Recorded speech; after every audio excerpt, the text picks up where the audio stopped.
the whistle, so then I went to me. Yeah. Minute and a half.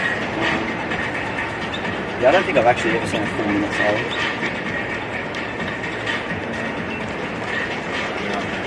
I don't know if they're about to do the minute silence. Desi, I don't think they knew. They all just ran off.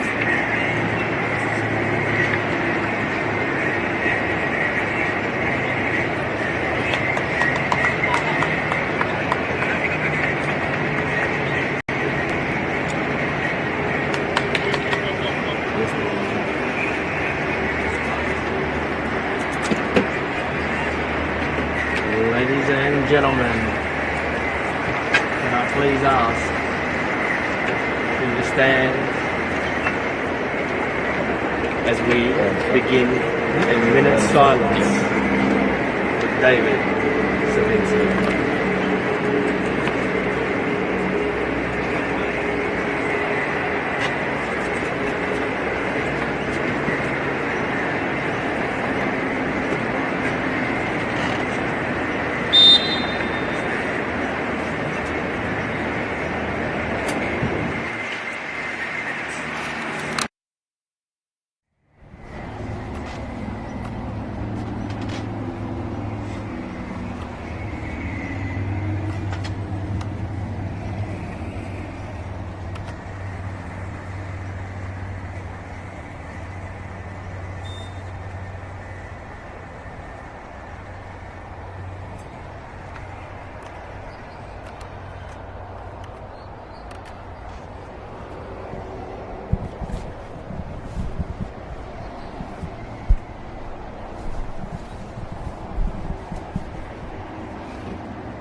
Ladies and gentlemen, welcome to the Reggio Calabria Club, known as Avenger Park, for today's round 13 NPL Victoria contest between Avondale Football Club and the Bentleigh Greens.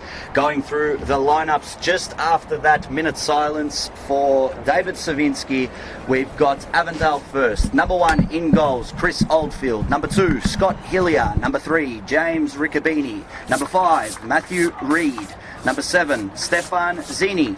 Number 9, Captain Liam Bolland. Number 13, Yite Towns. Number 17, Philip Riccobini. Number 18, Tasuku Sakia. Number 19, Brandon Lundy. And number 33, Joseph Katabian. On the bench for Avondale, new signing, number 44, goalkeeper Brian Rory. Number 8, Jem Burkant. Number 10, Jonathan Giamano. Number 12, Yusuf Ahmed. And under 20s player, number 37, Jais Pateri. For the visitors, Bentleigh Greens. Number 1, Ryan Scott in goals. Number 3, Jacob Alexander. Captain, number 5, Jack Webster. Number 8, George Lambatarides. Number 10, Tyson Holmes. Number 11, James Exidius. Number 14, Marco Yankovic. Number 15, Valentino Uel. Number 18, Matt Thurtell. Number 23, Valibor Mitrovic. And number 24, Mario Ilic, new signing. Substitutes for Bentleigh. As you see, we've kicked off. Number 20, new signing, goalkeeper Michael Stark. Number 4, Charles Fry, new signing. Number 9, Futa Nakamura. Number 19, Calvin Whitney. And number 22, Kai Tapaldo. My name is Josip Herzog, and I am lucky here to be joined by MC Dimmy. Yeah! How are you, Josip? Not too bad, Dimitri. How are you? Very good, mate. I'm not going to lie, Josip. I am absolutely pumped for this game. We got two quality teams on the park down, Avondale and Bentleigh. As an opportunity comes in here, but sorry to cut you out there, Dimitri. Ball's played quick by Ryan Scott. Continue. I was just saying, we've got two quality teams here. First versus third is a 7-point difference. So Bentleigh obviously want to close the gap today, and Avondale looking to extend their lead to kind of let the rest of the league know, hey, we're the best. You got to catch us. Well, like you said there, Avondale, the pace setters of the league last week, a bit of a bump in the road, got a 1-1 draw to Heidelberg United, but they won't worry about that. 32 points, 35 goals scored, 11 conceded with a goal difference of 24, with Bentleigh scoring 25, 10 less, 20 conceded and a goal difference of 5. So that just shows you having a 19 goal positive goal difference over the third place team in the league just shows how dominant Avondale have been this season. But this is the last round of the first half of the season. It can all go wrong from here. Yeah, so what are you talking about? You don't score that many goals if you're not a quality side. And what I love about this Avondale team is they score for fun. Yes, they score for fun, but when it comes to the back line, they're hard as a rock as well. It's Jacob Alexander throws it in. Great work from, that was Brandon Lundy to get the head away. The beautiful thing, though, against the difference is that when you play Bentleigh, they are also a quality team. Under the leadership of JA. Obviously, he's leaving soon. But if any team's going to do it today, Lundy gets it in, but it is Joseph Katabian who just gets it out. It comes to the middle here. It is James Exidius, plays it all the way back to Ryan Scott. Bentleigh looking to play it out. Number 10, Tyson Holmes with the ball, gives it back to Ryan Scott. Quality player, Tyson. We're thinking to ourselves, what impact is he going to have on the match today? Is he going to control the game like he always does and dominates? It's back out to Ryan Scott again. A dangerous play there by Bentleigh. It's with Brandon Lundy. Jacob Alexander, my apologies. As Scott Hillier lets it go all the way back to Chris Oldfield. But it was a bit of dangerous play there from Bentleigh. I mean, they were under a bit of pressure. Lucky at the end of that they got out of it, but that's not really what you want to do when you come to Avenger Park. You don't want to be giving away opportunities like that, giving the types of, you take Towns and Liam Bolland an opportunity to get a goal in the first 5 minutes. That's true. And look, and the same I think goes for Bentleigh as well. They're a quality team. You give them a bit of sniff, they're gonna put it away. So that's why we love Avondale love playing Bentleigh, because it's always a tight affair, and I'm sure the fans are going to enjoy the game today. If they're not tuned into this game and they're watching the other game, I'm telling you now, swap it over. Don't even waste your time with the other games. This is where it's at today. Speaking of the other games, we have Green Gully with Manny Muscat's farewell today, playing against Oakley Cannons. It is the 18th minute at Green Gully Reserve, and the Oakley Cannons do have a 1-0 lead. That was a goal by Wade Decker in the 7th minute. Well, like you said, Dimitri, Avondale versus Bentleigh, first versus third. This is where you want to be. As the ball breaks for Liam Bolland, who cannot get there right before Ryan Scott. Great work from the Bentleigh shot stopper. And you got to think that if Bolland was to get onto the end of that, that could have been 1-0 Avondale. 100%. He just needs a little bit of a sniff, this guy, and he's gonna hurt you. So I no doubt what I love is when it happens early, it wakes Bolland up and he says to him, hey mate, don't fall asleep. An opportunity can come at any time, and you got to be able to take it. Bentleigh now on the right hand side, looking to play the ball in, looking for some movement. Who's offering? Yule. And rolls out for a goal kick. Yeah, it comes to nothing at the end. Valentino Ewell, we know the name and we know where he's headed. Oy. Western United, the A-League expansion. Dimitri, have you seen the 2 new A-League logos? Yes, I have. Do you know what's funny? MacArthur's been copping a bit of stick online for theirs because the whole cow. I love it. Dwayne the Rock Johnson. Yeah, maybe it had something to do with it, or maybe they can at least hashtag it and suddenly get like 1 million followers or something. But I'm excited. I mean, the A-League needs to grow. It's taking, in my opinion, it's actually taking too long. So we need it to grow, but we need it to grow in the 2 big cities, your Sydney and Melbourne, and really strengthen that league again and make it competitive. For those tuning in through NPL Victoria Facebook and YouTube pages, thank you very much for your patience with us, and we hope we can give you a great broadcast of this match. We are very excited to see how this one will turn out, and I'm sure that you guys are too.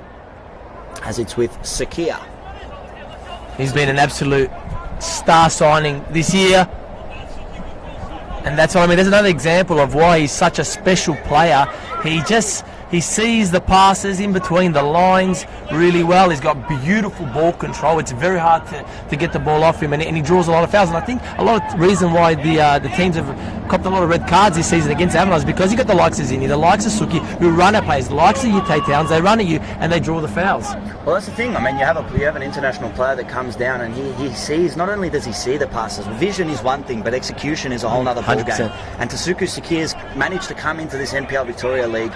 He hasn't been by any means fantastic in terms of scoring goals. He's only scored 3 in 12 appearances, but that's not his job. No. You've got Stefan Zinni with 9, and you've got Liam Bolland with 12, and that is just a pure example of what Tasuku Sakia brings you. He brings you the vision and the execution of passes that maybe a lot of players in this league don't even know that are possible. Yeah, 100%. Sometimes when I watch him, I think to myself, I wonder what the development was like over there in Japan compared to some of the stuff that when we talk about our junior development here. So for a player like him to come along, it's exciting for the league, and glad to have him.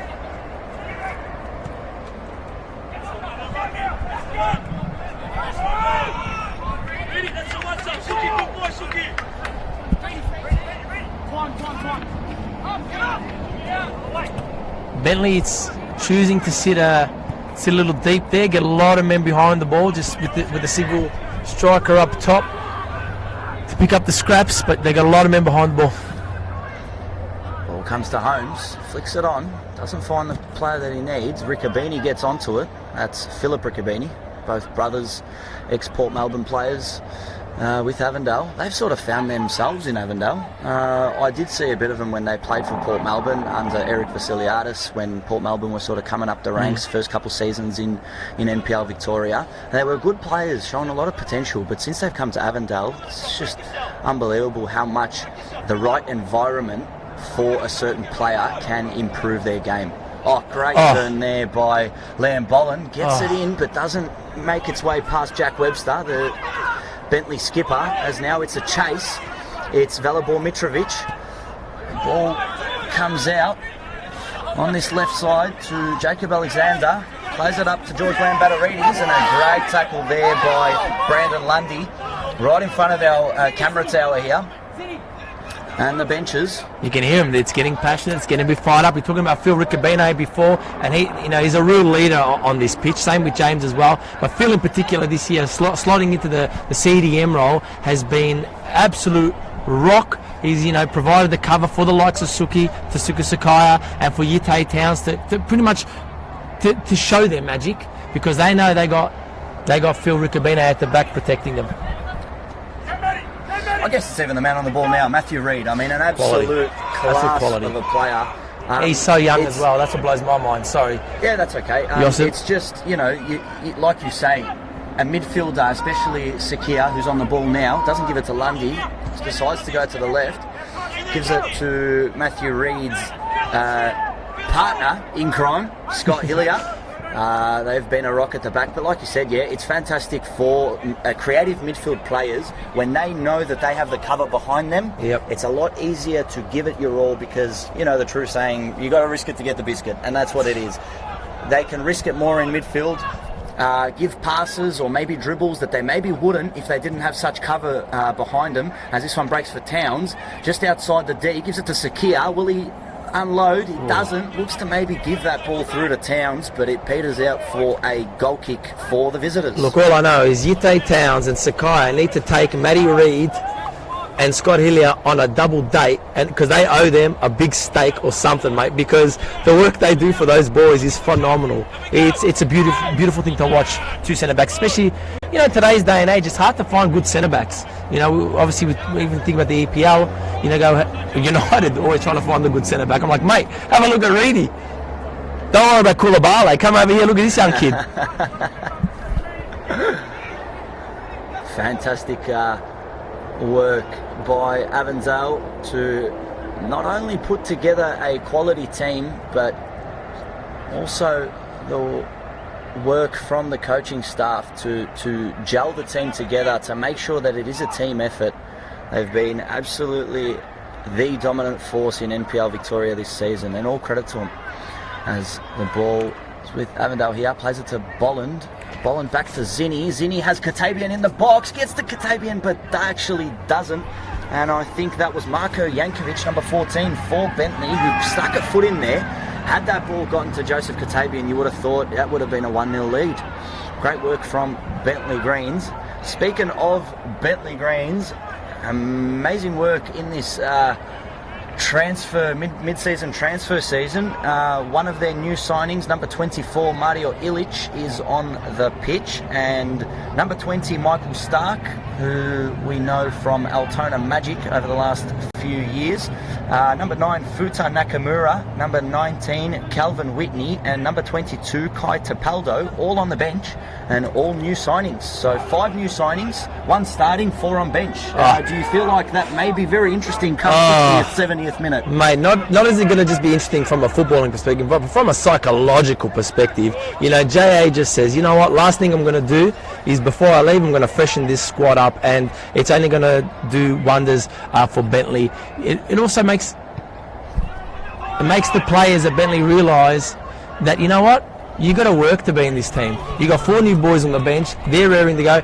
They're ready to show the coach that they should be in the starting 11. So no doubt there's going to be a little bit of extra fire in Bentleigh today. Well, last night I was joining Chris Gleeson for the commentary of Melbourne Knights and Dandenong Thunder. That was an absolute cracker of a game. Dandenong Thunder had a 2-goal lead twice in the contest, and the Melbourne Knights brought it back. But what was the crowd? What was the crowd like, Austin? Was it a really interesting, energetic crowd last night? Look, to be honest, the numbers weren't that big. We had at one point over 800 people watching on YouTube. So a lot of people decided to watch the game from the comfort of their home. But you also had a couple cracking games, Pascoe Vale and Altona Magic last night, and Dandenong City, Port Melbourne, as the ball is with UL. UL looking to skip past James Riccobini, gets the ball in. Penalty shout, not given, against Matthew Reid, who sort of looked like he put his hand or his chest in front of that ball, but the referee's decision was play on, as Bentleigh have the ball. Probably their best attacking spell so far. The ball comes out, and Chris Oldfield picks up the ball. Not only does he pick it up, but he gets a hold of it. But like I was saying, Chris Gleeson with me last night, and it was all thanks to Mohamed Awad, new signing for the Melbourne Knights. He came on in the 35th minute due to an Attila Offley injury, and he absolutely came on and stole the show.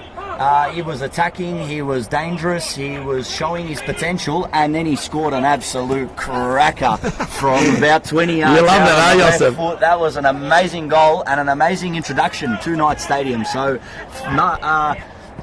Bentleigh Greens have 4 new signings on the bench, so we could see anything happen today. Yep, 100%, and that's what's exciting about the summer transfer windows here in the NPL. It's a chance for teams to strengthen and to, I hate saying it, but get rid of some dead wood, because that's the truth, that's the reality of football. The sad thing is they're going to lose UL as well, obviously, because he's an exciting player, and you could just saw it before in the last play, and so it's a shame they're going to lose him, but no doubt some of these players are there to fill in the gaps. The ball comes to Philip Riccobini from Ute Towns. It's with Matthew Reid on the right side. He's got a bit of room in front of him. Plays it back to his centre-back pairing, Scott Hillier. And to Towns, back to Hillier, to Philip Riccobini. He's got Brandon Lundy on the right. Does go for Lundy, but Lundy cannot make that run. The ball was a bit too eager, as it peters out for a Ryan Scott goal kick. It's gonna take a really special ball. You can see Avondale are sitting quite in Bentleigh's half for majority of this first half, and so it's going to take a really, really well-weighted ball through the wingers, your Katabian or Yazini, to really get behind that defence.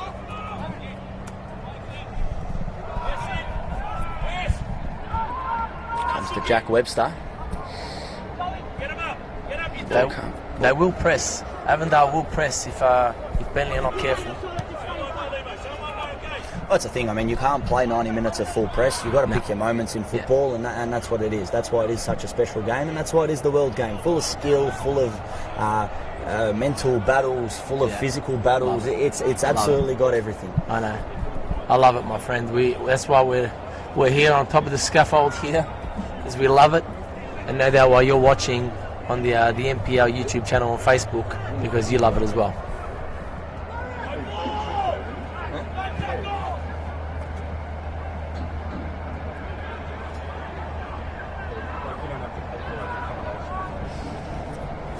Just over 15 minutes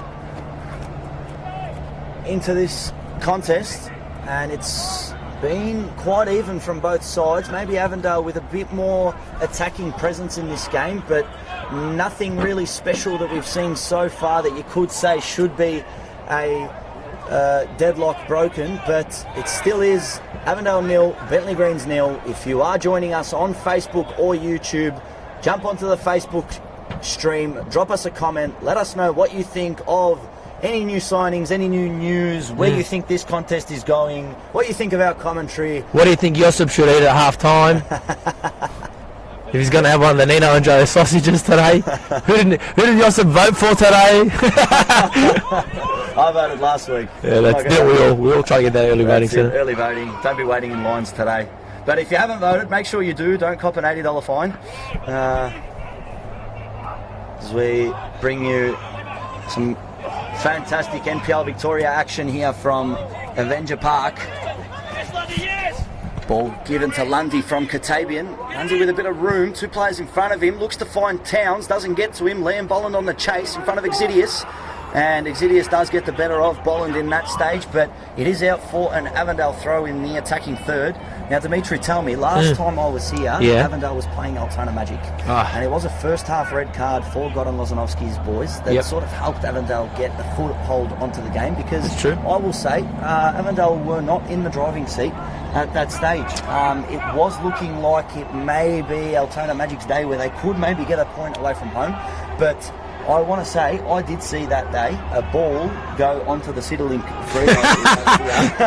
I want to know, that was amazing. Is there a fine system in place at Avondale Football Club if the ball does go onto the freeway? Mate, that's a really good question. That's something we're obviously got to ask the coaching staff. But if it isn't, it's got to be 100%. And if it doesn't come from the coaching staff, I'm sure Desi, the general manager, I'm pretty sure she's going to be onto it, because no, that she had to actually speak to Vic Rhodes after, be like, sorry, can you? It's a little bit like, you know, when you're a kid and you kick the ball over the fence, and you had that weird neighbour who you were always scared to go and get the ball off. It was a little bit like that, like, sorry, can we have our ball back? And they're like, not again.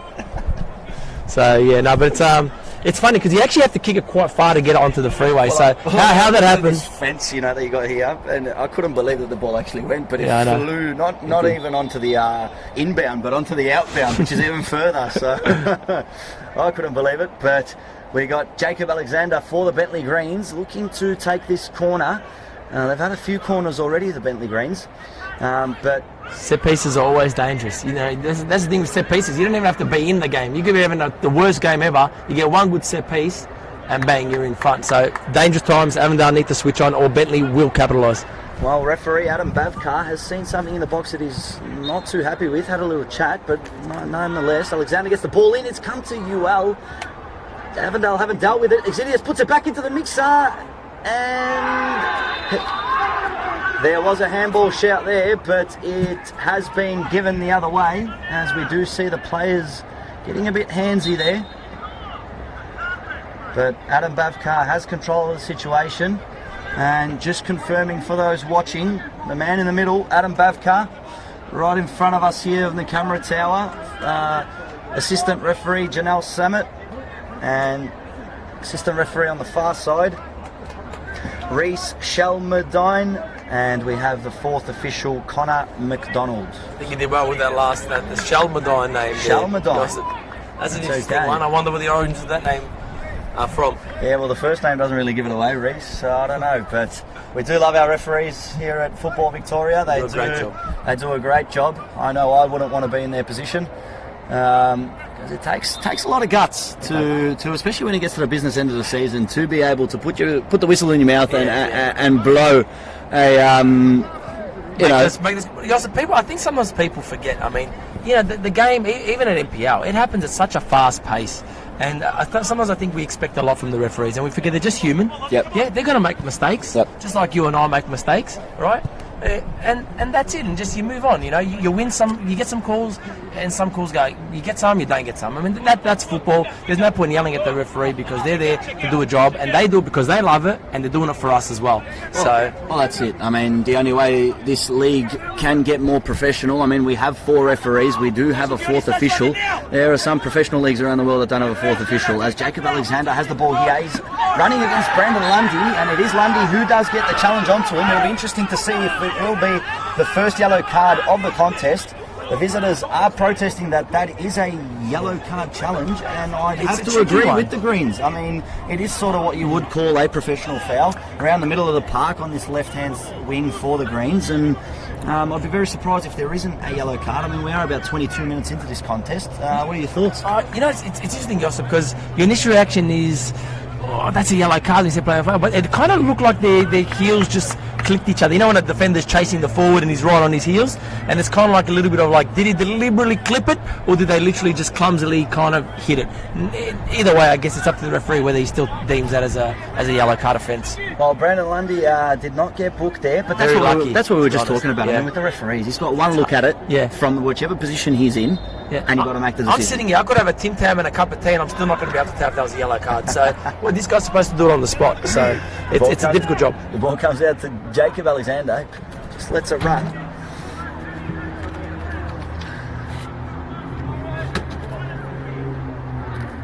As it does come out for a Bentleigh Greens corner. We said 23 minutes into this contest. Haven't seen any big opportunities as of yet. Yeah, it doesn't feel like the game anyone's really taking control of the game. Perhaps Avondale might have a bit more possession, but they haven't provided anything, I would say, that scared Bentleigh. And Bentleigh might provide a scare for Avondale right now as they whip it in. It's bounced right back out. Second attempt.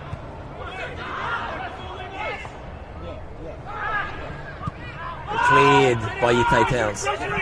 Yeah, great work from Towns there, not only to clear it, but to get a good strong boot onto it to make sure that he does get rid of all the pressure, as Zinni is chasing Jacob Alexander here. Alexander looks to play it all the way back to his goalkeeper. So Bricabini.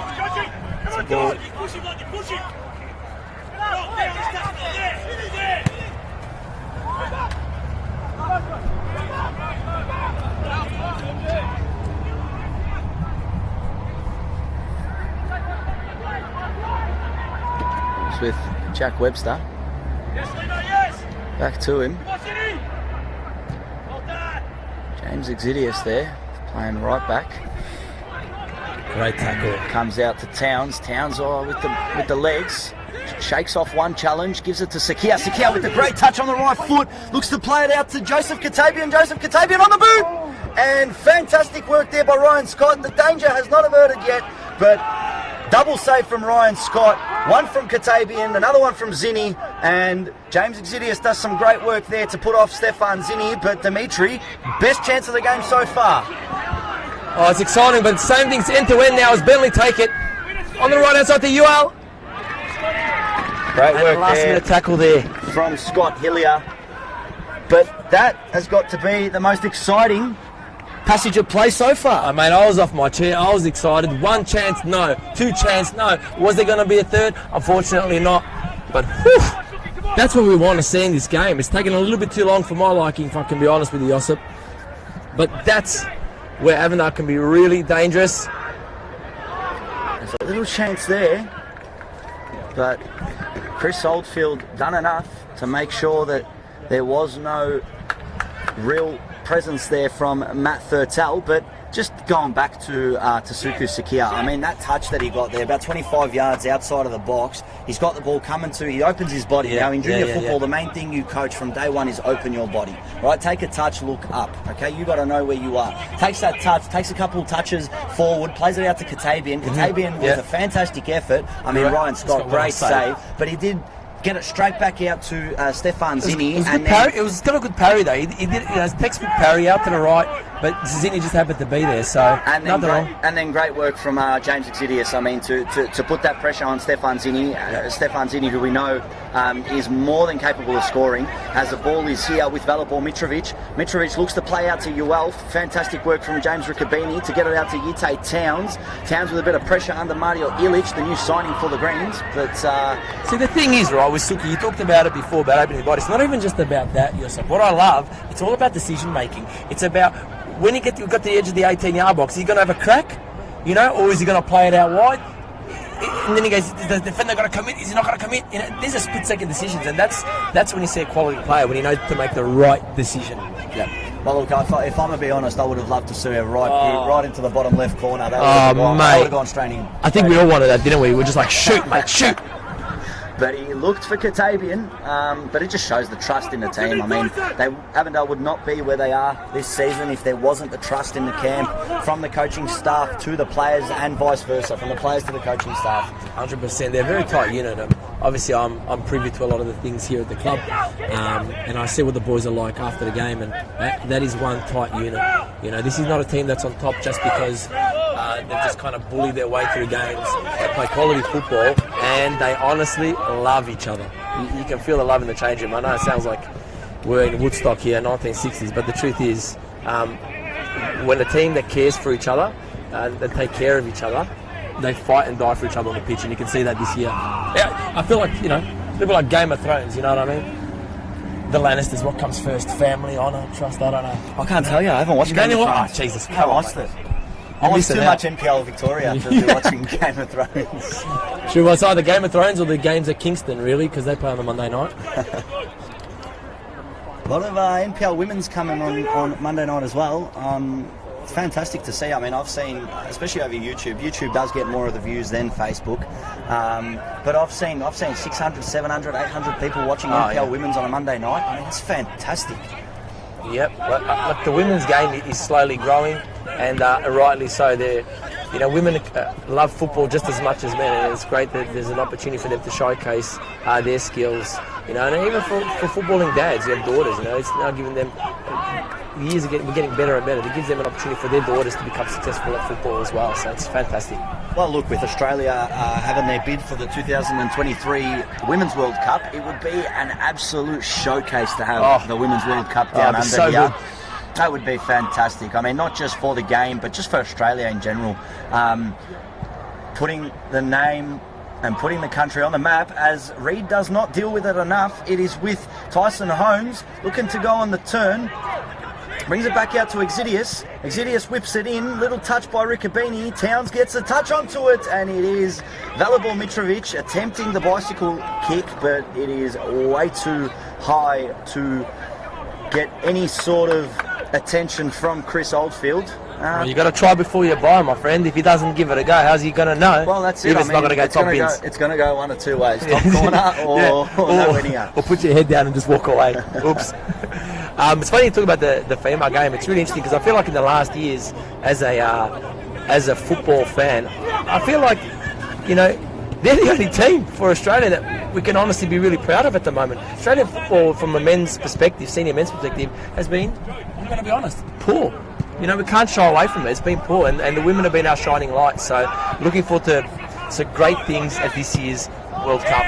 Well, to be in the top 5 of any type of world ranking in any type of sport or profession is a major, major feat, and the Matildas, the Westfield Matildas, might I add, have done a fantastic job.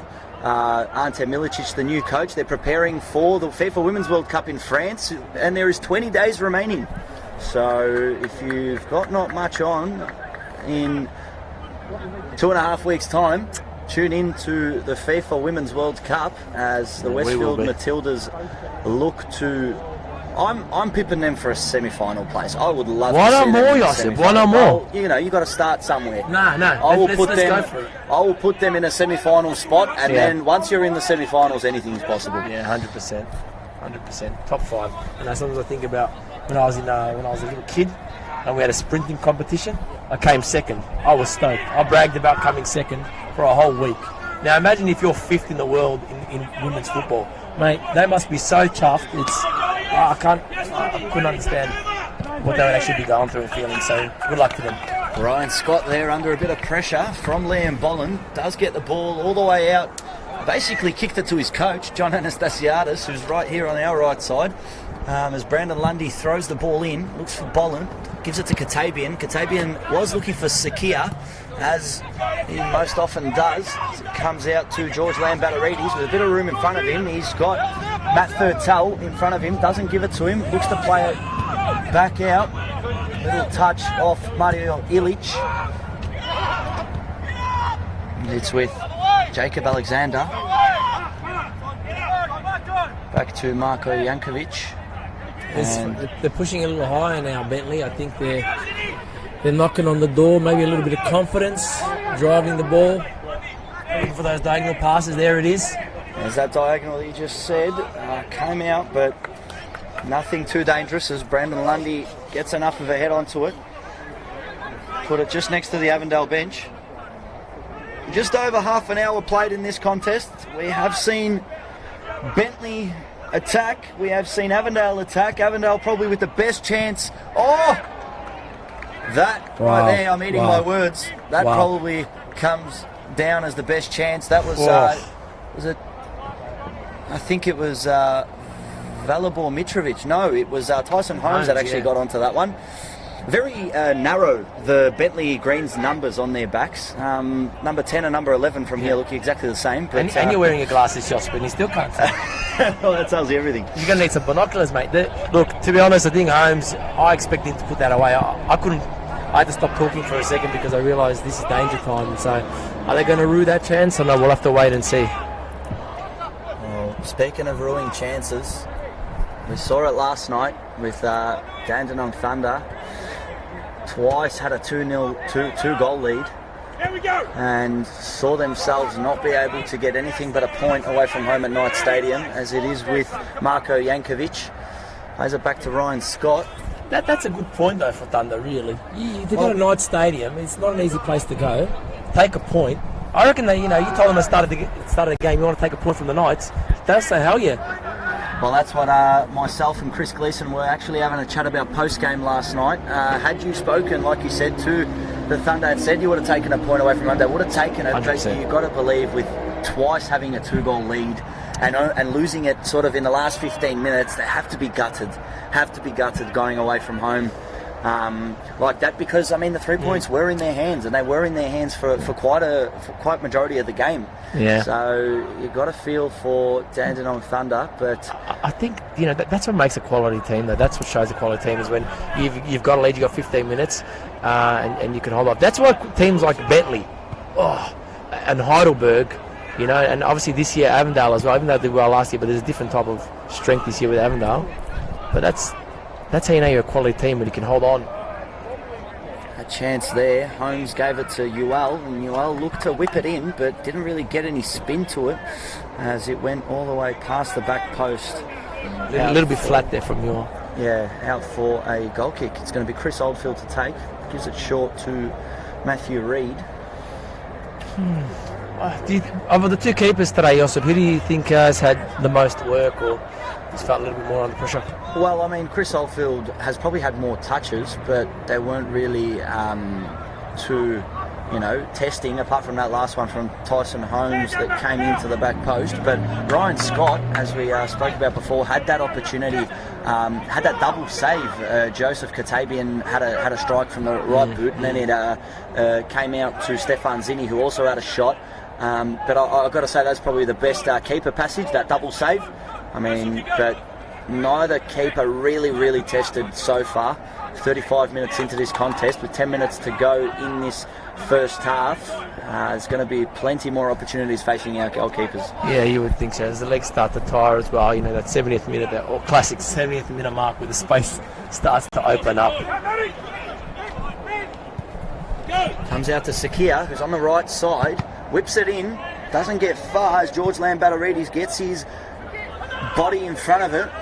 As Sakia does well to keep it in, and Lambatarides actually does even better to get it off Sakia and win the Greens a throw-in right in front of their departing coach.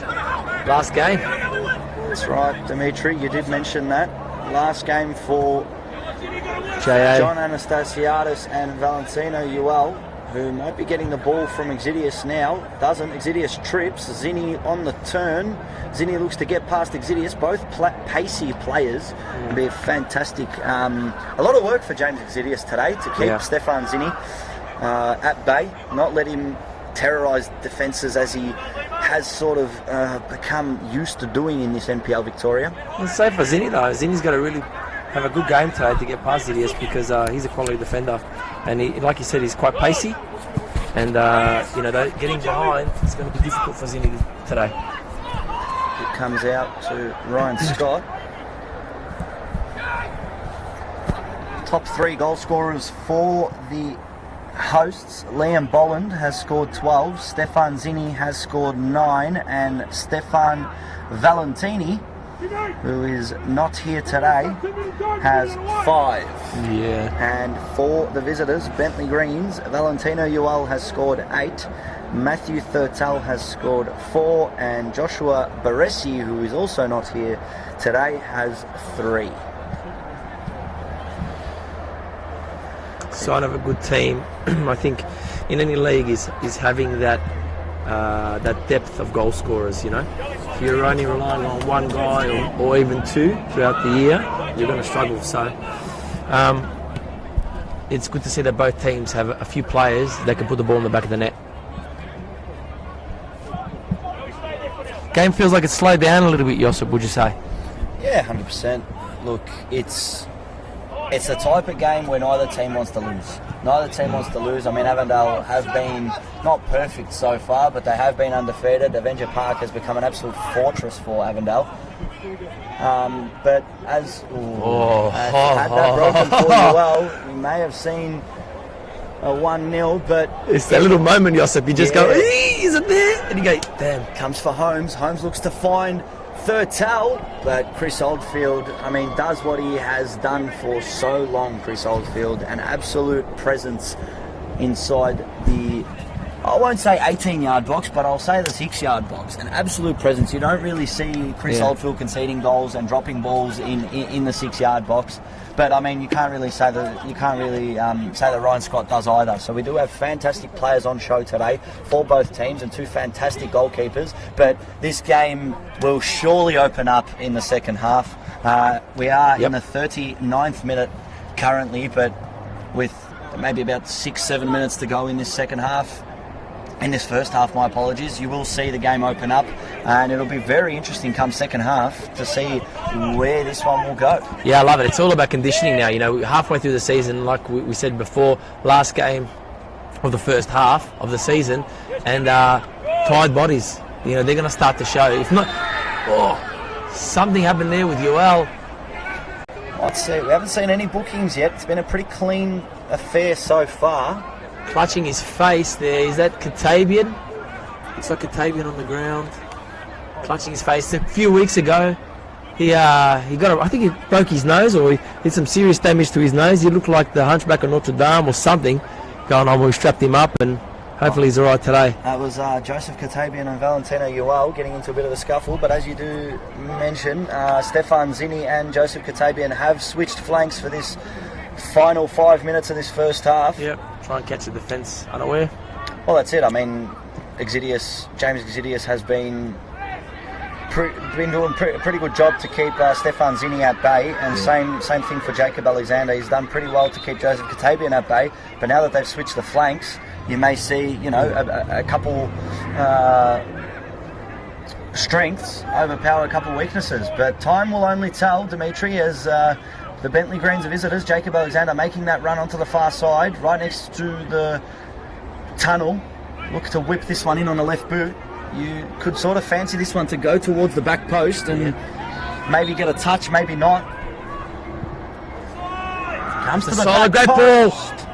Fantastic work there from Jacob Alexander to get that ball into the back post. It was Matt Thurtell there who did get a touch onto it but couldn't direct it into the frame of the goal. Dimitri, what were your thoughts on that one? Oh, mate, don't worry about my thoughts. My bum cheek squeezed really tight because I got nervous there, mate. I thought, he's floated this in so nicely to the back post. There are two Bentleigh players there. All it took was one little touch, and Oldfield would have been in a world of trouble. I love it. Comes out to Reid. Matthew Reid. It's with Jacob Alexander. Gives it back to Marko Jankovic. Was with Webster. Gives it to Lambatarides. Out to Exidius. He's under the pressure of Joseph Kasabian and did cough it up, but it did come back out to new signing Mario Ilic. And it is back with Exidius. Gives it out to Ewell. Ewell was about to get that first touch in front of Scott Hillier, but referee Adam Bavkar blew his whistle for impediment there. But it's looking a little bit like Boland's a little bit isolated at the top there at the moment. And as Suki, Zini and Katabe just drop back a little bit. I wonder if that's a very specific tactic or whether or not it's just a little bit of tired legs. Well, even if it is tired legs, about 3 minutes to go, plus additional time. Around the grounds, Green Gully are down 1-0 against Oakley. It was a 7th minute Wade Decker strike that put the visitors Oakley Cannons in the lead. And it is half time there at Green Gully Reserve, but we are waiting on fourth official Connor McDonald to put up his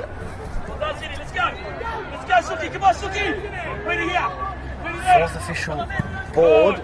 And we'll see how much time will be added on. Dimitri, how much do you reckon? What do you think the time will be added on?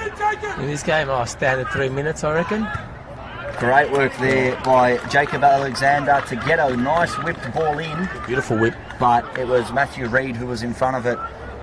Got the touch, made sure that the danger was dealt with. And it is Jacob Alexander on the left foot. His last delivery from that far side free kick was fantastic as he whips this one in. Outside, Curl comes back out to Alexander. Now we will look for that back post. Finds it. It is Exidius at the back post. It wasn't Exidius, my apologies. That was, I think, Mario Ilic, actually, a new signing. But the long ball does... It was actually close. Stefan Zinni who got the first touch in front of Ryan Scott, but straight into the chest of Scott. Well read by Scott. Great work from James Riccobeni to get the head on there in front of Valentino Ewell. Valentino Ewell with a lot to prove. I mean, he has done very well this season. He's got himself 8 goals in 10 matches, but I mean, as a send-off for the Greens, you would love to see Valentino Ewell do something absolutely spectacular in this game.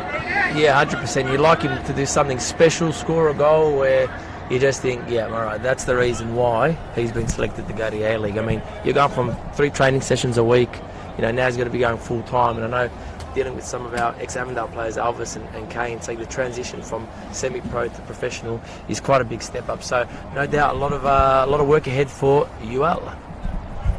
Jacob Alexander gets the ball in, long throw. Chris Oldfield does not get the touch onto it. It did come to Matt Thurtell, who looked to get the diving header in, but it was fantastic work there from, I believe, Matthew Reid to get that overhead clearance, and Chris Oldfield was caught out there. Wow. Scary signs again from Bentleigh.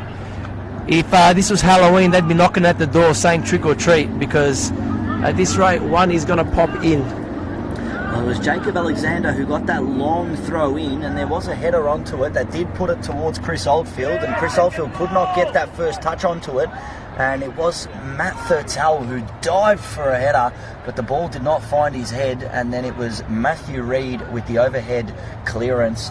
Fantastic work from Avondale to absorb the pressure as Bentleigh go on the attack again. You would fancy a goal here. UL does look to get a short ball into Thurtell as Connor McDonald puts 1 minute of stoppage time. 1 minute. Avondale need to hold off for 1 more minute. They're absorbing a lot of pressure at the moment. Bentleigh are going to feel very confident with that and feel like going into the half, okay, we can do this against the top team in the NPL. So if they get a goal, they're even more confident. Well, the Bentleigh Greens have been the better of the two sides, especially in this last 5 minutes. They have stepped it up a notch. Avondale have to absorb this pressure and make sure that they don't concede. Ewell skips past Riccobini and looks for that ball. He was looking for that little cutback. Beautiful use of Dinked cutback. He was looking for Velibor Mitrovic at the edge of the box there, but did not find him as the ball goes out. Sorry, no, he was looking for Tyson Holmes. I keep getting Tyson Holmes wrong. Got to fix that up in the second half. My apologies to our viewers, but it will be Jacob Alexander, who has been fantastic in delivering not only dead balls but throw-ins too. Comes to the front post, and it was Velibor Mitrovic this time, who did get a touch at the front post, tried to sneak it in front of Chris Oldfield, but it did hit the side netting on the wrong side of the goal. a little bit superstitious I am. Third time's a charm, and the way he whipped that in, the way it came off the boot, you thought it was going in. As the referee calls half-time here at Avenger Park. Well, thank you to all of you who were with us in that first half. Like Dimitri just said, it is half-time here at Reggio Calabria Club, known as Avenger Park. It is Avondale 0, Bentleigh Greens 0, no yellow cards, no substitutions and no goals. We hope we have been entertaining in this first 45 minutes. We'll have about a 10-minute break and we will be back with you again. Don't go anywhere. Perfect. Love it. Half time here at Avenger Park. Avondale 0, Bentleigh Greens 0. Ooh, it's gonna be a good second half. That actually went alright. That's it, just throw. Front, back, front, back, front, back. And get them. You want me to ask you a few more questions? Huh? Okay, I'm going to ask you a few more questions. It's bum cheeks. I can squeeze bum cheeks, bro.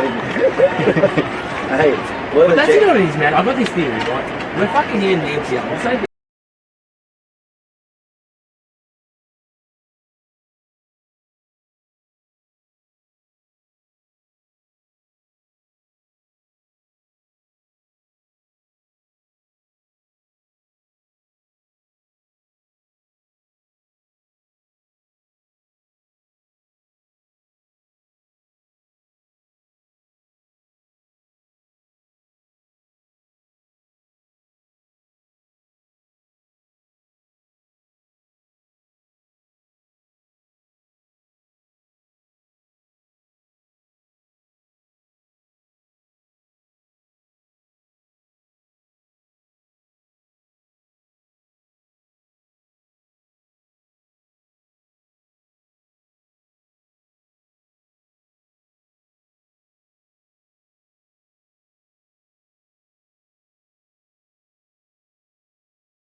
for the second half. No substitutions as of yet, and it is 0-0 here after an interesting first 45 minutes. It was Avondale had maybe 2 or so chances, which you could have said maybe could have been a goal, and then Bentleigh Greens in the last 5 minutes of that first half really stepped it up a gear, and they really pushed Avondale back into their own defensive third. Couple chances there. Matt Thurtell had a diving header opportunity. They've even seen a bicycle kick. But it's first versus third here, and it's the second half about to kick off at Avenger Park. We're waiting for Matt Thurtell, who's going to kick us off here.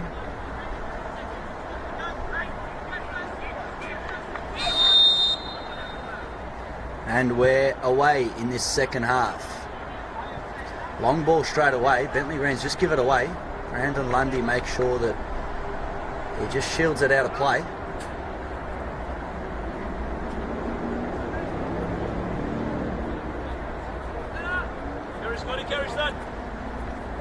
It's with Scott Hillier.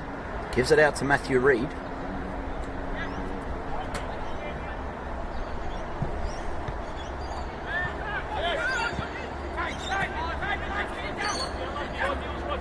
Great pick up there.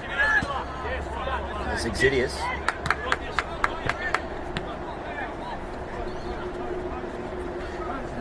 Exidius has got the ball in his hands, throwing it in. Doesn't look for UL, looks for Thurtell, who does get under a challenge by James Riccobini. And good header there. It's Marko Jankovic. It's with Jack Webster. Ball's with Ryan Scott. Liam Bolland pressing. Comes out to Valibor Mitrovic. Plays it out wide to... Come on! He just lets it go. Gives it to Valentino UL. Bentleigh pressing. Up against Zinni. It's UL against Zinni, and it does go out for a Bentleigh Greens corner. Dimitri, what were your thoughts on that first half? First half, look, a bit 50-50, más o menos, some good, some bad, but towards the last, maybe let's say 15 minutes, Bentleigh really stepped up the pressure, and in my opinion, probably unlucky not to be a goal up. Yeah, I've got to agree with you there, Dimitri. They did step it up there towards the end of that first half. Did really peg Avondale into their defensive third. The ball comes out, and there's the opener! There it is. Jacob Alexander with the corner, and I believe that was Tyson Holmes who got the goal, reaching above the Avondale defence and putting one past Chris Oldfield. Dimitri. Wow, what a cross that was. You know, every time he stood over the ball with the set pieces, kept getting better and better and better. And that one was that really dangerous kind of floaty. It wasn't just it didn't float, but it wasn't a sting, and it just set up nice and slowly for the striker to really put his head right through it, and Oldie, not a chance. Well, hats off to Jacob Alexander, who has had absolute clinical deliveries today, not only with the dead ball situation, foul, free kicks and corners, but with his throw-ins as well, capable of that long throw. He's been absolutely magnificent for the Bentleigh Greens, and there you go, that delivery and fantastic work by Tyson Holmes to get Bentleigh Greens a lead and put Avondale in a position where they have not been in at home this season. First time all season they've conceded first. The first time they haven't scored first, sorry. Ball comes in. Avondale under a bit of pressure here. Valentino Ewell, Western United's new signing, gives the ball away there cheaply. Tyson was in the middle. It was so much space. He was yelling, Valentino, give it in. That would have been very dangerous if he got that ball into Tyson Holmes. So just letting him know as well, just calm down. We've got the win. Don't get too excited. Keep possession. Play our game. Ball comes out to Exidius from Scott. Exidius finds Thurtell. Thurtell on the chest, puts it down to Mario Ilic. Ilic gives it out to the left-hand side. It is Jacob Alexander. Now it's with George Lambatarides, who takes a shot, but maybe a bit too out of his reach, George Lambatarides, but nevertheless goes out for a Avondale goal kick. Yeah, he just needed to hold the finesse button like in FIFA there, and I think it might have gone on target. But just skewed it a little bit to the right, and Avondale back in possession with Scott Hillier.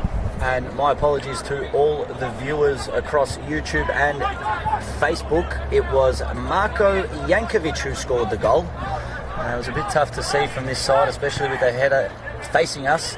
But it was Marko Jankovic, number 14, who did get that header. But nonetheless, Bentleigh Greens, they won't mind who scores them as long as they go in. Especially as today is Valentino Ewell and John Anastasiadis' farewell game for Bentleigh Greens. As Yite Towns under the challenge there, dispossessed. Ball comes back out to Scott. Doesn't give Liam Bolland any opportunity to put any type of pressure there, as a push in the back from Matthew Reid on Matt Thurtell gives Bentleigh Greens a dead ball situation just on the edge of their defensive half. What do you think, Josip? Were you expecting Bentleigh to go ahead so early, so quick, and come out that strong in the second half? Well, if the end of the first half is anything to go by, Bentleigh did press Avondale into their defensive third, and I was excited to see if Bentleigh would continue, and not only have they continued with their pressing and attacking play, but they've found a way to break the deadlock as a quick ball from Zinni finds James Riccobeni. Riccobeni looking for Joey Katabian there, who could not get the header right in front of Scott Hillier.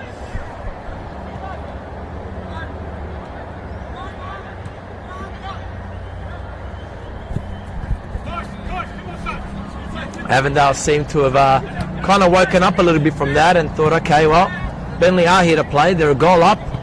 You know, the goals are not going to come unless we go for it. And so they're now starting to put the pressure back on Bentleigh, and let's see if Bentleigh can actually hold out a little bit and absorb that pressure.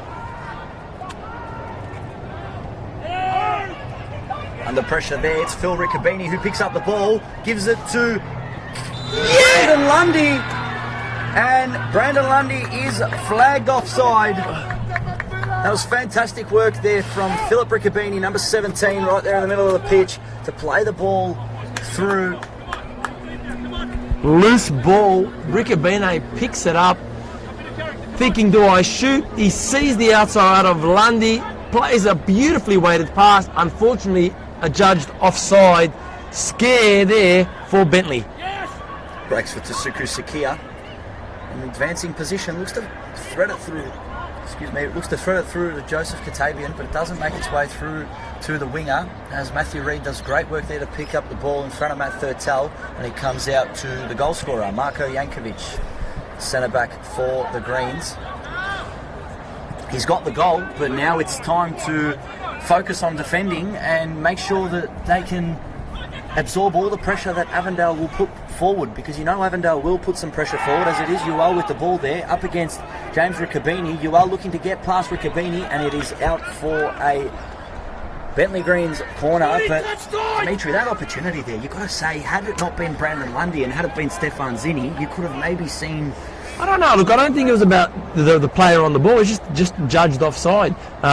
So the quality, it still went in anyway. Just a bit unlucky. It's funny, like Thurtell, obviously scoring, he must be excited, but he's more excited is probably his mate Luke Braddon in the crowd today from Melbourne City, and he might be excited to see his boy. Header on, Sakia off the line, and Ewell's not happy with Ryan Scott there, as Avondale have two players down on the floor. Ewell gets up, and it is a bit of hands waving around, but great work from referee, the man in the middle, Adam Bavkar, to solidify the situation there and make sure that no player does anything to cause any type of disturbance in this game, as Chris Oldfield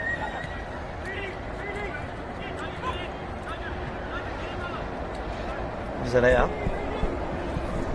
Yeah, a couple of superstars in our crowd today as well. Luke Braddon, Elvis Kamsobers here today from Melbourne Victory.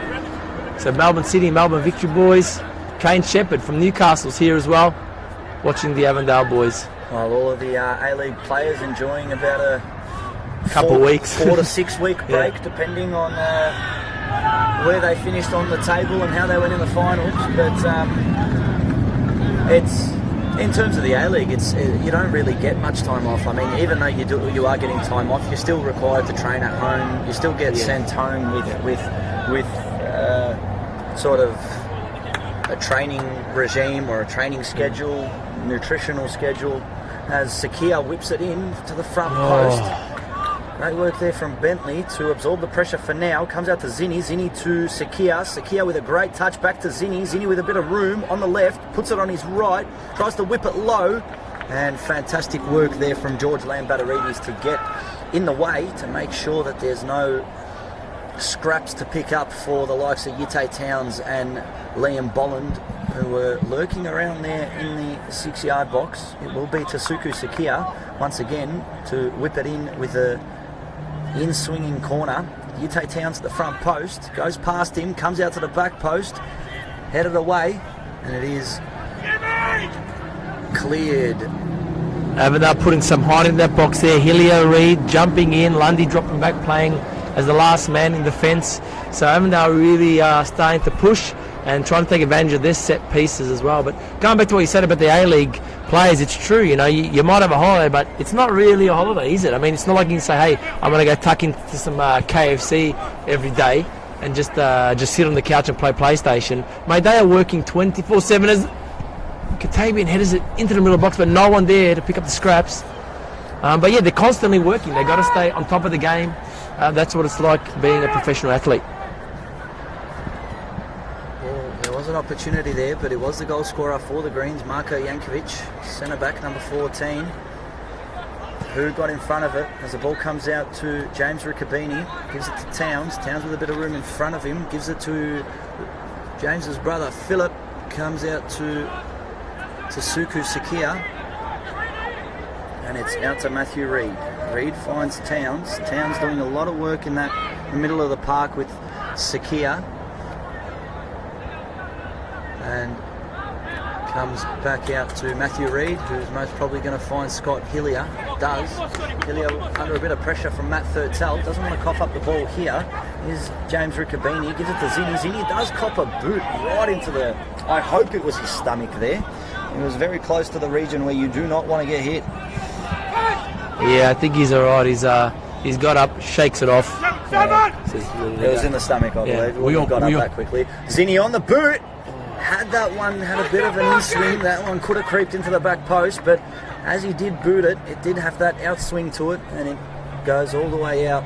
Yeah, got his laces into it, just a little bit flat perhaps, and just needed to hit more and curl around the toes to get that nice little curve into the far-hand side. You see a couple of players warming up for both sides, going through those benches again for the hosts Avondale. New signing Brian Rory, goalkeeper. Number 8 Jem Burkhant, number 10 Jonathan Germano, number 12 Yusuf Ahmed, and number 37 Jai Spiteri coming up from the under-20s. Good to see a couple of under-20 players getting opportunities. And for the visitors, the Bentleigh Greens, Michael Stark, number 20, is the second choice goalkeeper, new signing. Number 4, Charles Fry. And then 3 new signings for the Greens. Number 9, Futa Nakamura. Number 19, Calvin Whitney. And number 22, Kai Tapaldo. All waiting for their name to be called. As Scott Hillier, with a heavy touch there, does enough to make sure he gets it to James Riccobini. Back to Towns. Towns to Philip Riccobini. Good enough from Jack Webster, the captain. It is Webster against Sakia. Sakia wins the ball in front of 4 Bentleigh Greens players. Gives it to Bolland. Comes out. It's looking for Zinni, but he could not get onto it. as it was, once again, Marko Jankovic doing the work that is needed on the defensive end as we just creep into past the hour mark, the final half an hour of this contest. Avondale looking to go a little bit more direct through the middle, but again, Bentleigh showing how strong they are defensively and keeping it very compact. Looks like a sub might be coming on for Avondale too, so we'll have to wait and see. As Yite whips it in, near post, it's snuck in! That's a goal! Yite Towns whips it in. It was a searching ball and Ryan Scott could not do enough to deal with it. And just as we were talking about that substitution that may be coming on for Avondale at the moment, it was touched in by Ryan Scott, I believe, at the end there. Oh, mate, it was an absolute mess, but it was... Suki whips in near post, gets the flick on. No one knows what's going to happen there. Avondale say, hey, you want to score from a set piece? Boom, we're going to do the same. Avondale 1, Bentleigh 1. Yeah, there was that flick on header. Well, Avondale. And it did find the back post, and Ryan Scott could not do enough to deal with it. But just as we were saying, entering that final half an hour of this contest, and it is Avondale 1, Bentleigh Greens 1. It is game on to me. Yeah, we got a game. You can just feel it. You can just feel it. Long ball searching for Stefan Zinni. Stefan Zinni up against James Exidius. He's got Liam Bolland screaming for the ball. Zinni cuts it back, finds Bolland. But Marko Jankovic does just enough to get in front of Liam Bolland there. Solid defending there. He saw the danger. He knew he's got to put his body on the line because Bolland was going to strike that first time. Great defending by Bentleigh. Well, it was going to be Yusuf Ahmed coming on for Stefan Zinni, but that goal for Avondale has now second-guessed the coaching staff. And now it looks like it's going to actually be Joey Katabian. I did see them put number 7 up there first. So, as it is Zinni who's chasing that ball, can't get to it before it reaches the touchline, and James Exidius will wipe the sweat off his head and say thank you for that. I love when that happens in football. You know, a coach has an idea, he goes, this is what I'm going to do, I'm ready to do it, bam, a goal gets scored, and you're like, okay, that changes everything. So, in your opinion, Josip, what do you think that changes for Avondale? Do they say to themselves, okay, let's go and hold the game again, let's not get too carried away, or is now the time where they pull the sword out and they drive it right through the Bentleigh hearts and go for another? Well, that's it. I mean, like you said, it's up to Avondale now. It's in their hands. They've got the home crowd. It is Ewell now on the ball. Ewell's got Thurtell next to him. Ewell looks to find George Lambatarides. Lambatarides gets a touch, and it comes to Matt Thurtell, who makes it 2 for Bentleigh Greens, and this is end-to-end stuff here at Avenger Park. Wow, if you are not tuned in, or you are tuned in, you better call your mates and tell them switch over right now to this game, because this is becoming epic. Wow. We just talked about whether or not Avondale are going to push for a second, and Bentleigh said, nah, we got another idea, my friend. We're going to go at you, and we're going to prove to you why we are in the top 3 this season. That ball from George Lambatarides, it was a question whether he was going to pull the trigger or try look for a ball into the box, and who other than Matt Thurtell getting his 5th of the season. Fantastic work there from Bentleigh Greens. They found the lead. They put Avondale into a position where Avondale have not been this season. 1-0 down. The league leaders find their way back, and the Bentleigh Greens straight after, literally 2 minutes later, put themselves in the lead again. Dimitri, where's this one going? Woo! I don't know where it's going, but I'll tell you what, no one's going to move anywhere if you're watching this game, because this is super, super exciting. This is why we love the game. This is not like any other sport. It's not like AFL where you can be, you can be 3 or 4 goals ahead and then slowly it happens. You can literally be a goal up, boom, oh. Balls with Liam Bolland, and fantastic work there from the captain. You turn off for 1 second in a game of football and you're dead. And that's what we just witnessed here with Bentleigh. No yellow cards to mention so far, as we are 64 minutes into this contest, but we actually have goals to talk about now. Yes, we do. In 64 minutes, like you said, there's a lot of time for more goals, which means strap yourself in, my friends. It's on. Reed Inside to Towns. Katabian on the ball, plays it out wide for Lundy. Whips it in. Ricky Bene picks up the scraps, sweeps across to Yite. Yite Towns. And a special shout out as well to Mr. Frank Hillier, flown all the way from New Zealand to see his son Scott today in the, no doubt, an amazing match. So he's here, he's come to support his son, and he's seeing a great match as well. Just confirming the goal scorers there for you. It was a 48th minute goal from Marko Jankovic to put the Bentleigh Greens in front 1-0.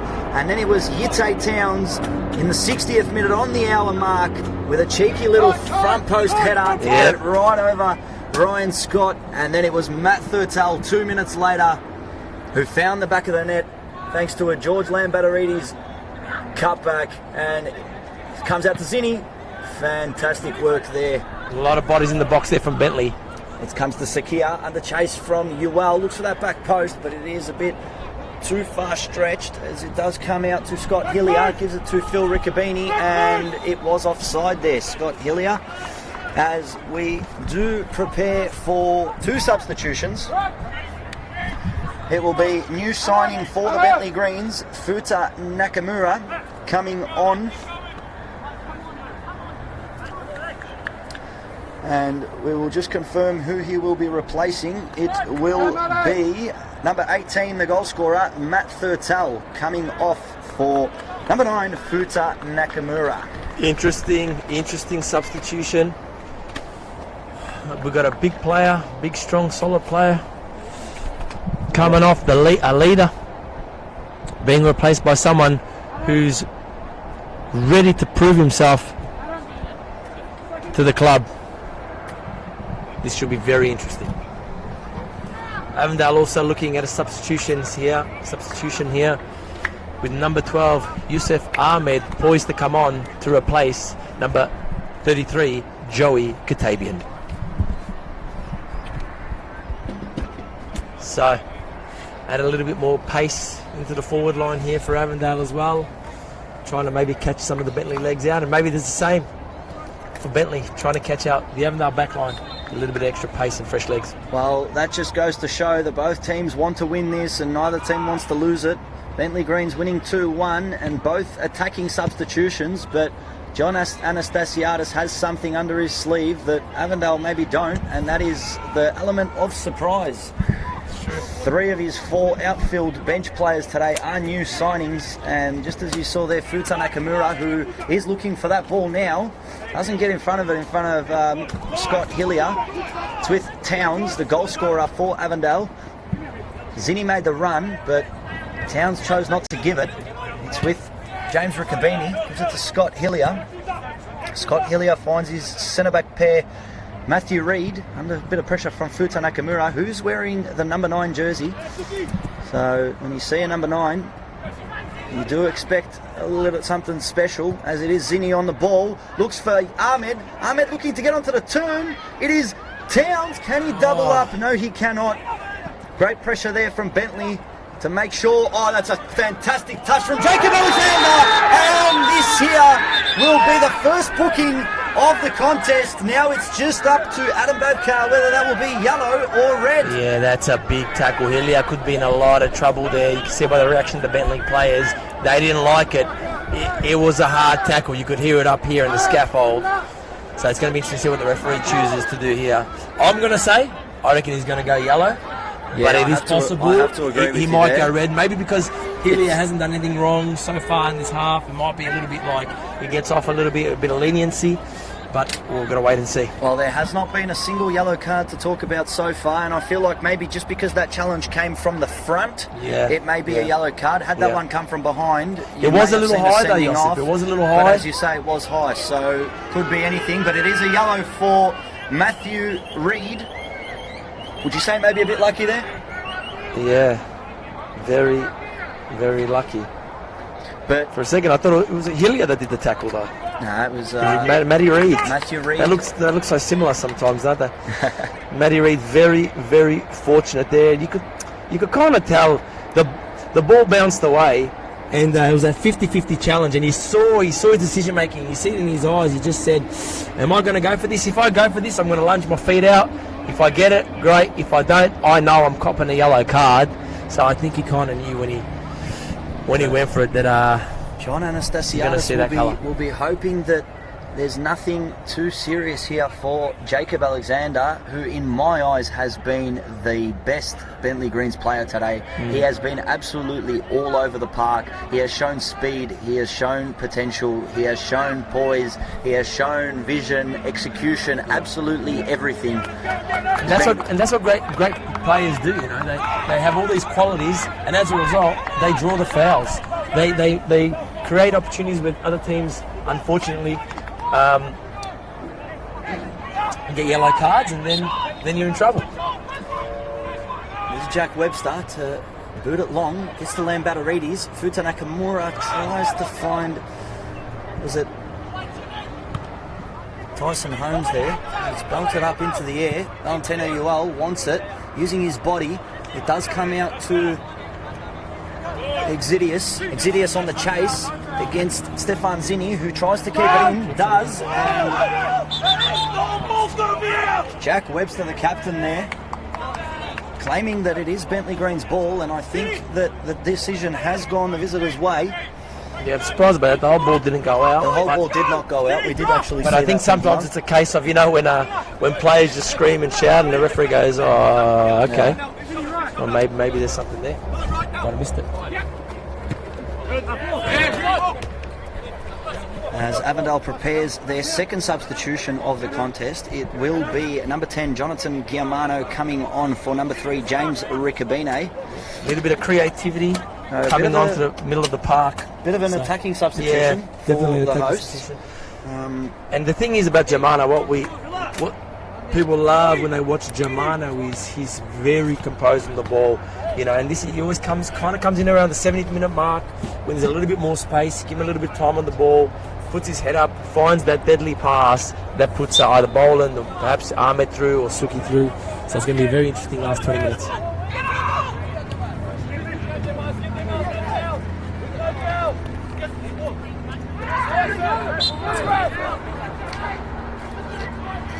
Tyson Holmes not happy with that challenge there. Does get the whistle in his favour. And with just under 20 minutes to go in this contest, Avondale, if it stays how it is, will concede their first loss of the season. It'll be interesting. Which will be massive, especially as this round brings to close the first half of the season, and from next week we get to start seeing reverse fixtures. I'm keen for that. Yeah, and Avondale have to play a lot of games away from home. So it is with Jankovic, and he, after scoring that first goal for the visitors, he couldn't find Futa Nakamura at that back post. This game, if Avondale drop points here, it's really going to push Heidelberg on. They got a game today at 6 against South Melbourne at Olympic Village, so you know the result there is going to be really important as well for the ladder at the moment, with you know, Avondale, Heidelberg and Bentleigh sitting pretty in the top 3 positions. So a lot riding today, 2 big games. Yeah, well, Chris Gleeson, who I got to commentate with last night at Knight Stadium, will be at Olympic Village for that contest as Heidelberg do face South Melbourne, and it's a must-win for Heidelberg, especially if this game stays like this.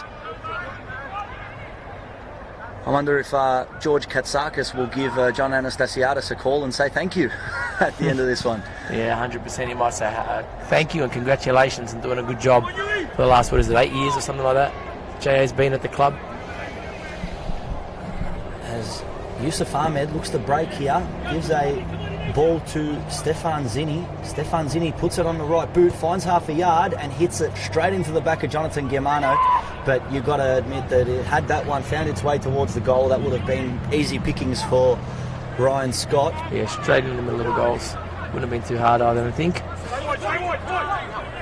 Tyson Holmes, Uel calling for it, comes to Nakamura. Nakamura can show what he's made of here. Will he cut it back to...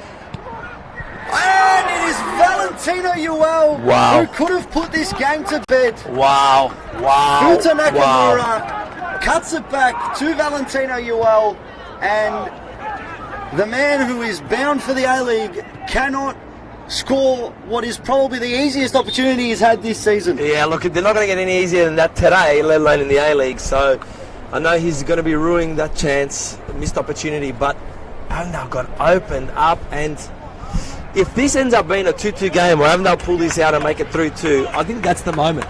You know, we always look back and go, what was the moment where that game was won or that game was lost? That was the moment. Who knows what the result's going to be? But that, my friends, was the moment. Yeah, I got to agree with you, Dimitri, there. That was fantastic work from Futa Nakamura. Beautiful work. He's just come on. He's been on the pitch for the better part of maybe 15 minutes, and he's got something to prove. As a new signing, mid-season signing for the team that is third on the NPL ladder, but he cuts it back, finds Valentino Ewell, and on the right boot, looks for that left post. Look, you got your eyes closed, Joseph. You can just thinking about what it would have been like if it was 3-1. Would have been absolute scenes here out of Avenger Park, but we are in a break of play at the moment. You know, it's funny. I thought he was actually going to shoot. I thought, okay, this is the moment. You know, I'm freshly signed. I want to show the coach that I got the confidence to do it. But he showed something else. He showed he's a team player, and that's a real positive sign early on for the coaching staff and the team at Bentleigh, knowing that they got a player who not only can play the number 9 role, but is also a team player. Well, like you said, if this one does go Avondale's way, that will be a major talking point. Huge. Don't worry about all the other stuff we're going to talk about. The Champions League final, mate. Sky Sports, ESPN, they're all going to be talking about that miss. It is Charles Fry who has come on for, I believe it is the goal scorer, Marko Jankovic, who's actually come off, but he's gone off on the other side.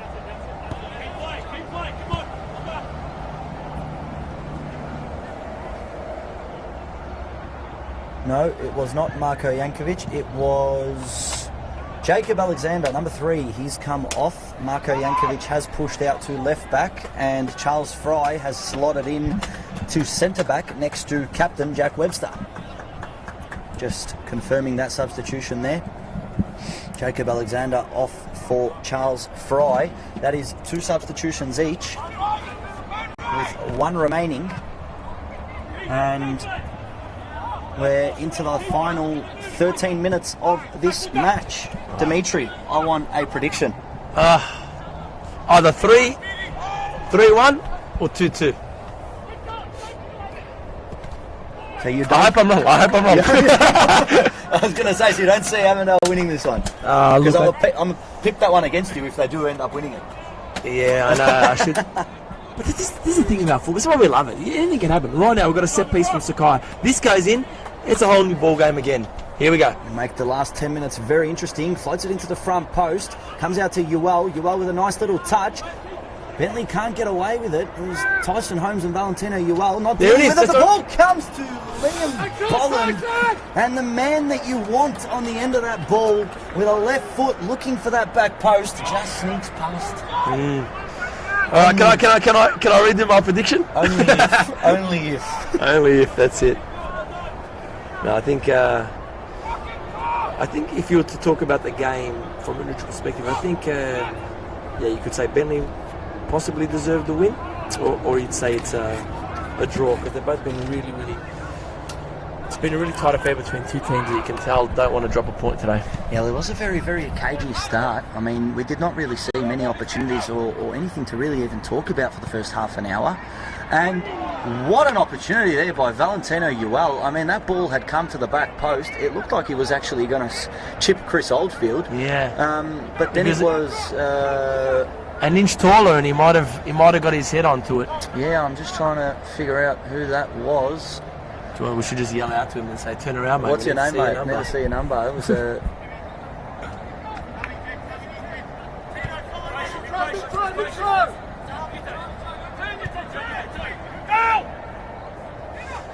Ite Towns on the ball with his fresh white boots today.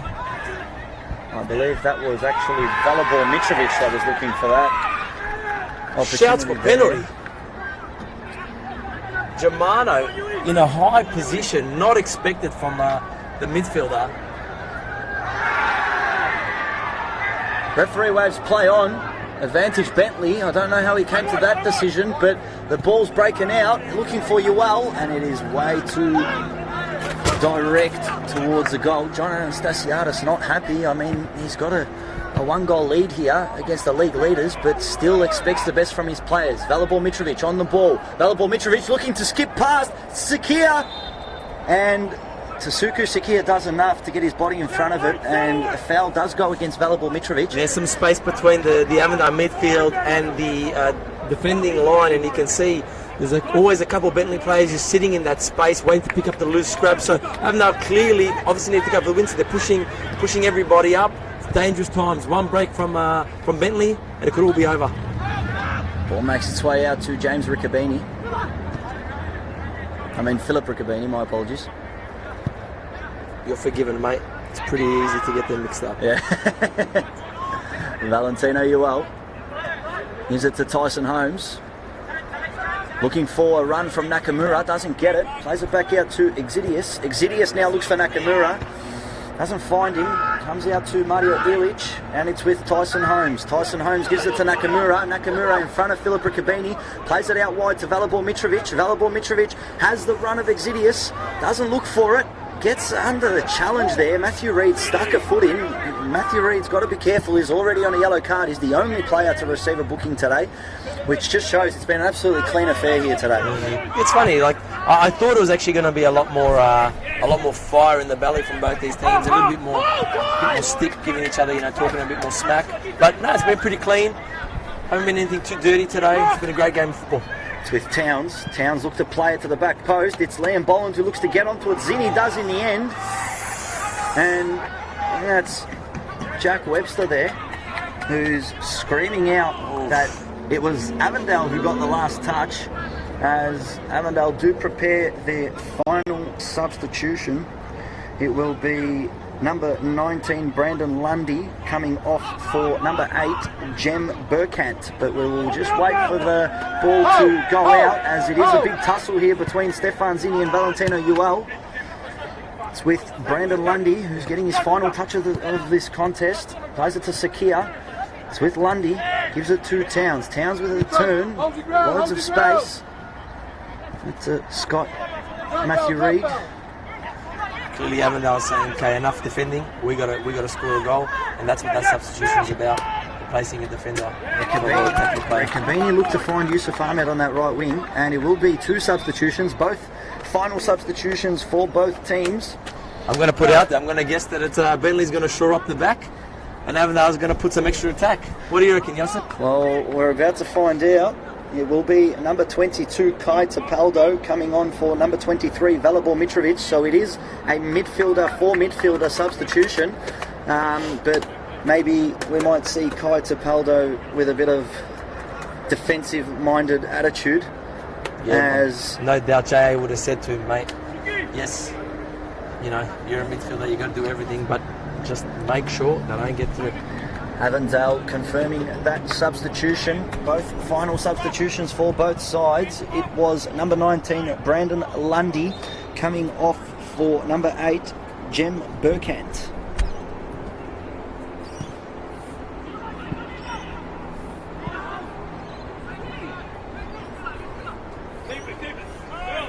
Sakai on the ball. Ilya. Germano now looking for some runs, some space. Sakaya out to the left wing. Burkhan with his first touch of the game. What's he going to do with it? Plays on the inside. Sakaya finds Burkhan. Burkhan looks to whip it in, but it is straight into the hands of Ryan Scott. And we are in the 85th minute, 5 minutes to go. I love it, it's exciting, I'm standing up. Dimitri, how many minutes are going to be added on? I'm going to say this could be a 4 minute. 4 minute? 4 minute added on. I'm going to have a bit of an injury, and then you had the yellow card situation. I'm going to have to go one better and say it's going to be 5. Ooh, I hope so.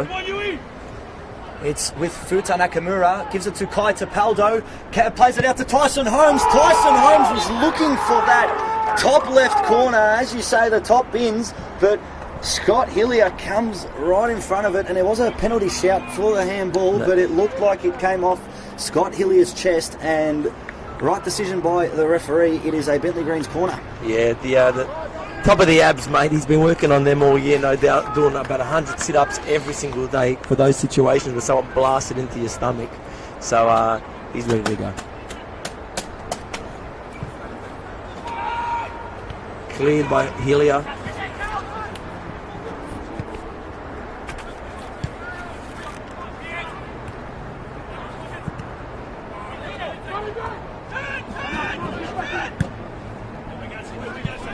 Great ball over the top for Boland. Zinni unlucky, wasn't able to get up the end of it. Fantastic work there from James Exidius as Zinni gives it back to Sakia. Avondale have 5 minutes to pull back a point. Comes out to Yusuf Ahmed, who with those long legs nearly knocked out the people behind the goal there.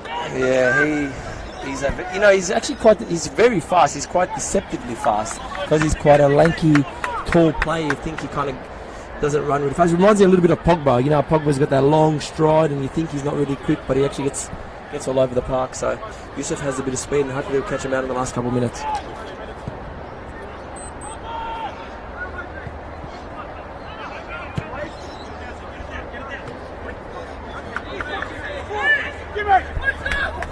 Stefan Zinni not happy there. Wasn't able to control that touch on the turn. Taking his frustration out on the ball. Yeah. It is with Zinni. Under pressure from Holmes and Exidius. Not happy with the challenge, and Adam Bavkar agrees. Yeah. Zinni not happy with himself. Tries to make amends with his next play. Just going to show the ball a bit of love, Zinni.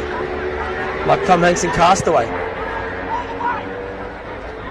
No love there for that ball as it rolls out for a throw into Bentleigh. Around the grounds, we have full time at Green Gully Reserve. Green Gully managed to pull one back, and that's how it stayed. It was Green Gully 1, Oakley Cannons 1. Wade Decker got things kicked off for the visitors with a 7th minute goal, and then it was a 51st minute strike from Nick Kalmar to bring back the game to a deadlock, and that's the way it stayed.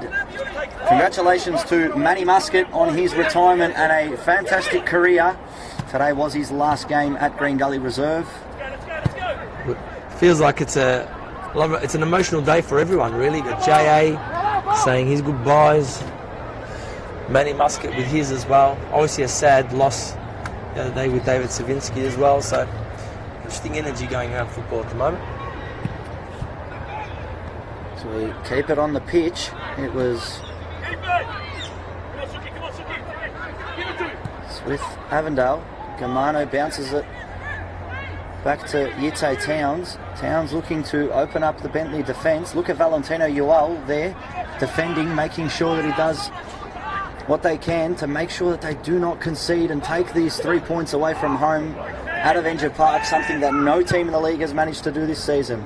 Long ball from Towns up to Yusuf Ahmed. Yusuf Ahmed facing up against 2, goes past 1, looks to go past the second, plays it in. It's Liam Bolland looking on to get onto the turn, and he could not get enough of a contact there as Captain Jack Webster makes sure to get rid of it, as it's with Philip Riccobini. Absolutely dominant from Avondale in the closing parts of this match, but Bentleigh Green's happy to just absorb the pressure, and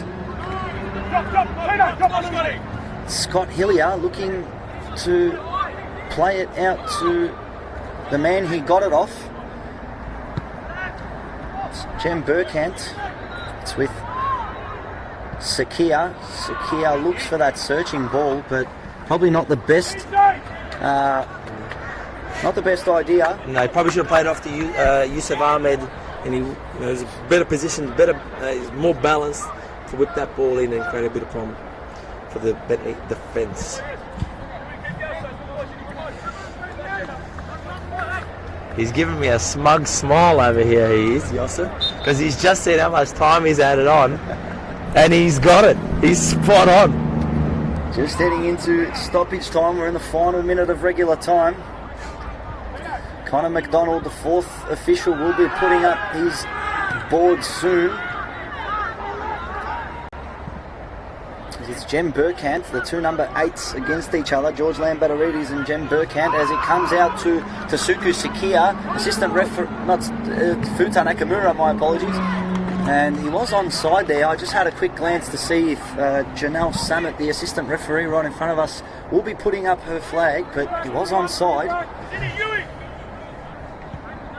5 minutes hasn't gone up just yet, but it's going to go up. But when the players see 5 minutes, I think the Avondale players will be very happy to see that number. Well, Avondale will be happy, but Bentleigh won't. Yeah, that's it works like that every week. Yeah, that's it. Ball whipped in swinging cross, looking for Ewell, but Chris Oldfield showing his presence, doesn't want to give it early just in case it goes off the back there. We've seen those go in before as well. As Germano gets in. Oh! Got in front of Marko Jankovic there. As it comes out to Liam Bolland with a bit of room. Bolland with the strike, but it was Mario Ilic who had done enough there to get a foot in front of it. I'm surprised there wasn't a yellow card given. Bentleigh there on the tackle on Germano. That was hard. Long ball comes out, looking for Valentino Ewell up against Scott Hillier. It's with Tasuku Sakia, who's getting chased by Ewell as the assistant referee Connor McDonald puts up 5 minutes of stoppage time. It's with Towns. Towns plays a long ball out to Matthew Reid. Gives it to Yusuf Ahmed. Avondale playing 3 in the back with Philip Riccobini playing this main centre back in between Reid and Hillier, as Reid and Hillier look to go up for this corner. And you've got to say, I mean, you can't put it past Avondale. They may be able to sneak one here. 5 minutes of additional time is more than plenty as Germano looks to put this one in. Zini lurking around the back post, doesn't get to him. Ewell on the chase up against Sakia. Ewell with his head up, tries to get it past Sakia, doesn't, but makes sure that it goes out for a Bentleigh Greens throw in. You know, this is a great game. I'm thinking what's going on in the Avondale boys' heads right now. Is this going to be the first game that they lose this season? We talked about it. We said, is Avondale going to be the invincibles this year, as they say?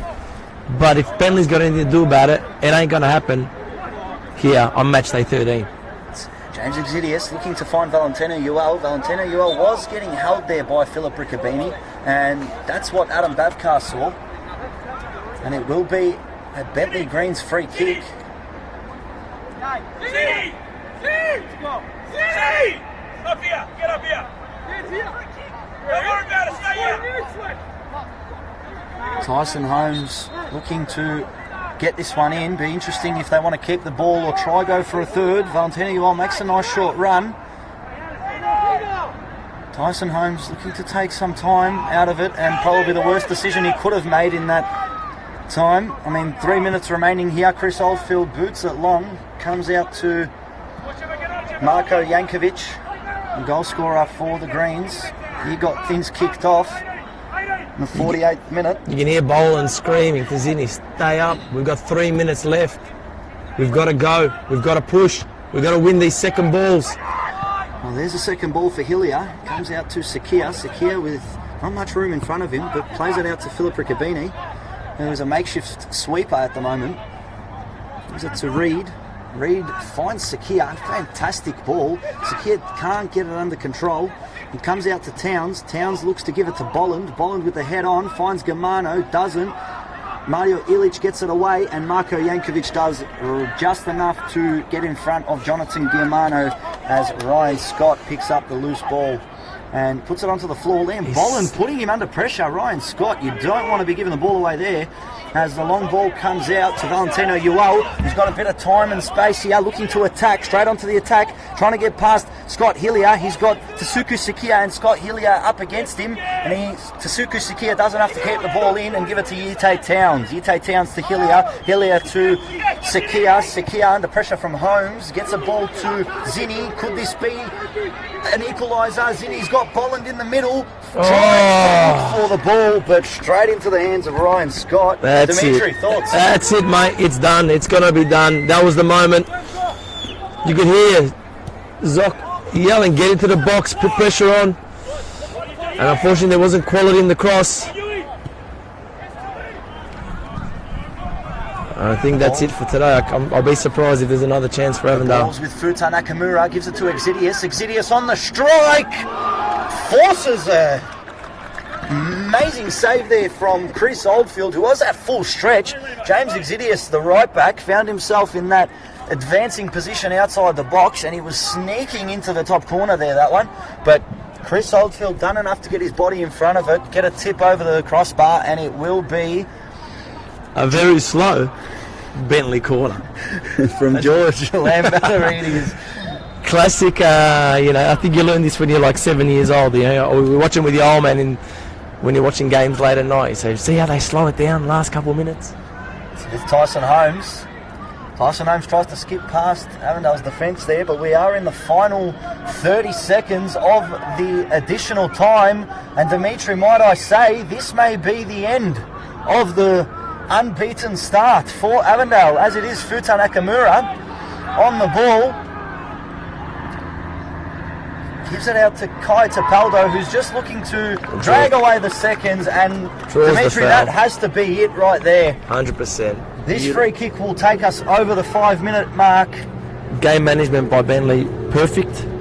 Exactly what you need to do when you've only got 5 minutes to go. Well-deserved victory here, I think, for Bentleigh. Really pushed. Avondale as well, pushing as well. So there were moments. Both teams had moments. I guess in the end, it's who scores the most wins. That's the way. And that is full time here at Avenger Park, as the visitors, Bentleigh Greens, have shocked NPL Victoria as Avondale concede their first loss of the season. It was Avondale who conceded first, as Marko Jankovic got the first goal in the 48th minute, and then it was Yite Towns with a cheeky flick on over Ryan Scott on the hour mark, and then it was 2 minutes later Matt Thurtell, what became the final goal and the winner for the Bentleigh Greens, as we see the coaching staff shaking hands there. Beautiful moment, obviously, for JA. Look, last game, gets the win. What more do you want from having such an amazing NPL career onto the next stage when you leave with your boys putting in a solid performance, making you proud, giving you the win? Well, Dimitri, what are your final thoughts? I'll grab your final thoughts on this contest. Look, I enjoy it. I always like watching Bentleigh play. You don't know what you're going to get with... you do know what you're going to get, but you know you're going to get a quality side. And, you don't know how you're going to break them down, and you don't know how they're going to score, but you know they're going to do it. You know they're always going to put a goal away, and you know they're going to be hard to break down, and that's what they proved today here against Avondale. You can tell, we've been watching now, Josip, we've gone halfway through the season, and it's pretty clear to me, the top three teams, and obviously the ladder shows it with Avondale, Heidelberg and Bentleigh, but when you watch the games and you come to the games live, or even if you're watching it via the NPL stream, you can see the difference between these three teams and the rest of the pack. Well, thank you very much, Dimitri, for joining me. Melbourne Knights' slip up last night at home puts them on 23 points. Bentleigh Greens now up onto 28 points, overtaking Heidelberg, who are on 26, but Heidelberg are playing in just under 50 minutes. Yep. 6 p.m. kickoff, Heidelberg United versus South Melbourne. Chris Gleeson on the call, and that it will be a cracking contest. But Avenger Park here, my name is Josip Herzog, and we have seen Avondale's first loss of the season. Dimitri, thank you for joining me. My name's Josip Herzog, and to all of our viewers, thank you very much for tuning in. Well done. Star wipe and cut.